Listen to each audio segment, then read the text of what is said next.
Good morning. সবাই কেমন আছো? আশা করছি বেশ ভালো আছো। আমরাও বেশ ভালো আছি।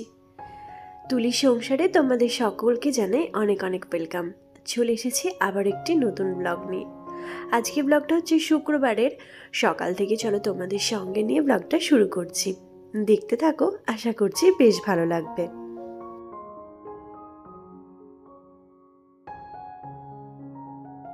বেশ কিছুক্ষণ হলো ঘুম থেকে উঠেছি, আর ওঠার পর চাটা খাওয়া দাওয়া হয়ে গেছে।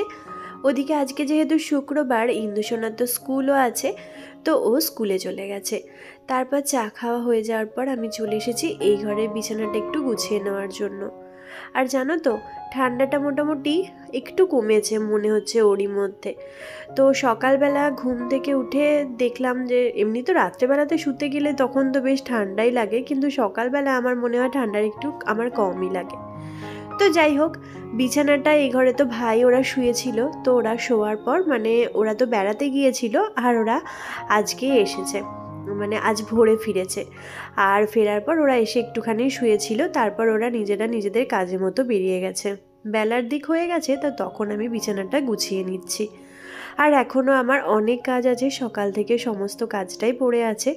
এদিকে কাজের দিদি এসেছে, কাজ টাজ মোটামুটি করছে, ওই বাসনগুলো ধুচ্ছে। আমি তার ফাঁকে ভাবলাম বিছানাটা গুছিয়ে নিই। আর বিনিশোনা তো এখনও ঘুমায়, তাই ওই ঘরে বিছানাটা এখনও গোছানো হয়নি। তো এই যে মোটামুটি একদম বিছানাটা গুছিয়ে নিয়েছি, তাক টাক সমস্ত কিছু যেটুকু যা গোছানোর সবটাই গোছানো। চল এবার রান্নাঘরে যাই।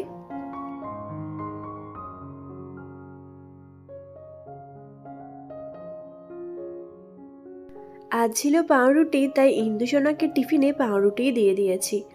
আর এদিকে আমাদের জন্য একটু মটর কলাই ভিজিয়ে রেখেছিলাম কালকে, একটু লুচি করব বলে। আজকেও বলেছিল যে স্কুল যাবে না, আর সেই জন্যই মটর কলাইটা ভিজিয়ে রেখেছিলাম যে একটু ঘুগনি আর লুচি করব। কারণ ঘুগনি করলে কোনো মতেই আমার মেয়েকে মুড়ি খাওয়ানো যাবে না, ঘুগনির সঙ্গে ও লুচিটা সব থেকে বেশি পছন্দ করে। কিন্তু কি আর করব, স্কুল আছে। আর ওর বাবাও আজকে যেতে বললো, কারণ কাল পরশু আবারও তো ছুটি, সেই জন্য। তো তাই ভাবলাম যে লুচিটা করে নিই, ও বরং বিকালের দিকে এসে খেতে পারবে। তো সন্ধেবেলাতে তো আবারও কিছু টিফিনের প্রয়োজন হয়, তখন খেয়ে নেবে। তো এখানে লুচিটা আমি মেখে নিচ্ছি। একটুখানি নুন, অল্প একটুখানি চিনি দিচ্ছি, আর দিলাম একটুখানি কালো জিরে। আর এই কালো জিরে দিয়ে লুচিটা না আমার বেশ ভালো লাগে খেতে। একটু তেলে ময়ানের জন্য একটু তেলও দিয়ে দিয়েছি। ব্যাস, এবার সবটা দিয়ে মাখিয়ে নেব। ওদিকে কলাইটা তো সেদ্ধ করতে বসিয়ে দিয়েছি, ওটা সেদ্ধ হয়ে গেলে ঘুগনিটা বানিয়ে নেব। তো তারপর গরম গরম লুচিটা যখন খাবে সেটা ভেজে নেব। এরকমভাবেই সংসারের সমস্ত কাজকর্মগুলো চলবে। আসলে কি বলতো, শীতের দিন হোক বা গরমের দিন হোক, আমাদের গৃহিণীদের কিন্তু প্রত্যেকটা কাজ সমানভাবে সমান তালে করে যেতেই হয়। কারণ আমাদের কিন্তু ছুটি বলে কিছুই হয় না, তাই প্রত্যেকটা দিন কিন্তু যেরকম রুটিন মাফিক কাজ থাকে সেরকম কাজটা গুছিয়ে নিতে হয়। এই যেদিকে ঘুগনিটা বসিয়ে দিয়েছি, নিরামিষ ঘুগনি তো সেই জন্য একটু কড়াইয়ে জিরে ফোড়ন দিয়ে টমেটোটা একটু হালকা করে নেড়ে নিয়ে একটু আদা বাটা দিয়ে ঘুগনি কলাইটা সেদ্ধ আর আলুটার সঙ্গে দিয়ে ভালো করে একটু কষিয়ে নিয়ে জল দিয়ে দিয়েছিলাম। চলো এবার আমার বিনিশোনাও ঘুম থেকে উঠে পড়েছে, তাই ওর জন্য এবার একটু লুচিটা বানিয়ে নিই। ঘুম থেকে বেশ অনেকক্ষণ উঠেছে, আর ওঠার পর দুধ খাওয়া হয়ে গেছে। তারপর এখন একটু জল খাবারের জন্য ওর জন্য দুটো লুচি বানিয়ে দিচ্ছি। আর তারপর ওর বাবাও চলে এসেছে, তাকেও একটু খেতে দেব। সেই সমস্ত কিছু মিলিয়ে সারাদিনের কাজকর্ম চলতে থাকবে।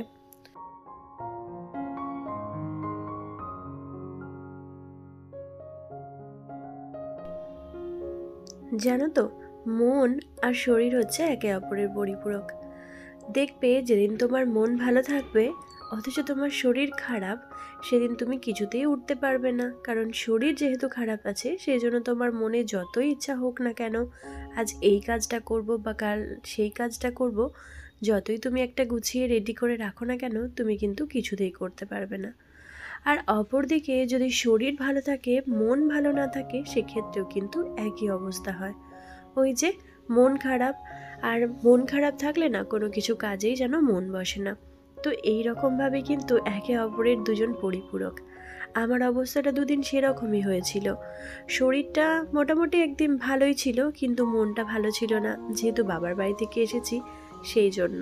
তাই ওই ছাড়া ছাড়া ভিডিও হচ্ছিল। তারপর বেশ কয়েকদিন ধরে থেকেছিলাম তো সেই কারণে।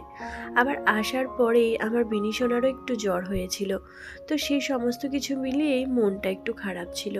তাই কয়েকদিন ধরে ভিডিও সেরকমভাবে ইচ্ছে করছিল না। সেই সমস্ত জড়তা কাটিয়ে আবারও নতুন করে ভিডিও শুরু করলাম। আজকে ঘরের জানালাগুলো খুলেছিলাম, কিন্তু দুপুরের দিকে আবার জানালাগুলো বন্ধ করে দিয়েছি। আর বন্ধ করে দিয়েছি, তারপর এই যে একবার বিছানাটা গুছিয়ে রাখলাম। বন্ধ করে দিয়েছি কেন বলো তো? সকালের দিকে রোদটা ভালোই উঠেছিল, কিন্তু এখন দেখছি রোদটা কমে গেছে। দুপুরের দিক নয়, ওই মোটামুটি 11:30-12টা মতো বাজছে, রোদটা কমে গেছে, হাওয়া দিচ্ছে। ভাবলাম জানালাগুলো বন্ধই থাক। তো তারপর রান্নাঘরে চলে এসেছি। অনেকগুলো রান্নাবান্নাও কিন্তু হয়ে গেছে। সব শেষে মাছের ঝালটা বানাচ্ছি।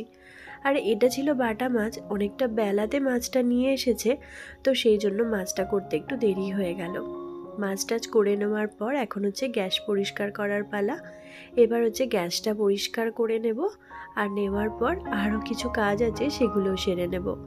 আসলে এই যে জায়গাগুলো, এগুলো কিন্তু প্রায় প্রত্যেক দিনই পরিষ্কার করা হয়।